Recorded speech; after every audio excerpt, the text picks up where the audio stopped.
Panoor bomb സ്ഫോടന കേസിൽ 3 പ്രതികൾ അറസ്റ്റിൽ. CPM അനുഭാവികളായ ഷെബിൻ ലാൽ, അതുൽ, അരുൺ എന്നിവരാണ് അറസ്റ്റിലായത്. പ്രദേശത്തു നിന്നും 7 ബോംബുകൾ കൂടി കണ്ടെടുത്തു. CPM നേതൃത്വത്തിന്റെ അറിവോടെയാണ് ബോംബ് നിർമ്മാണമെന്ന് കോൺഗ്രസ് ആരോപിച്ചു. അതേസമയം പ്രതികൾക്ക് CPM ബന്ധമില്ലെന്ന നേതാക്കൾ ഇന്നും ആവർത്തിച്ചു. ബോംബ് നിർമ്മാണത്തിനിടെ നടന്ന സ്ഫോടനത്തിൽ സംഭവ സമയത്ത് സ്ഥലത്തുണ്ടായിരുന്ന 3 പേരാണ് അറസ്റ്റിലായത്. ചെറുപറമ്പ് സ്വദേശി ഷെബിൻ ലാൽ, കുന്നോത്തുപറമ്പ് സ്വദേശി അതുൽ, ചെണ്ടിയാട് സ്വദേശി അരുൺ എന്നിവരുടെ അറസ്റ്റ് രാവിലെ രേഖപ്പെടുത്തി. അറസ്റ്റിലായവർ CPM അനുഭാവികളാണ്.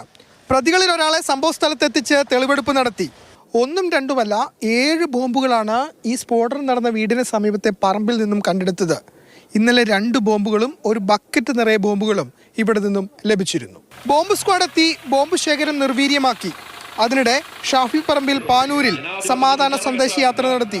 ഈ 2024-ലും ഒരു തെരഞ്ഞെടുപ്പിനെ നേരിടാൻ ബോംബ് ഒരു സാമഗ്രിയായി മാറുന്ന അവസ്ഥ വടകരക്കോ കൂത്തുപറമ്പിനോ പാനൂരിനോ കേരളത്തിനോ നല്ലതല്ല.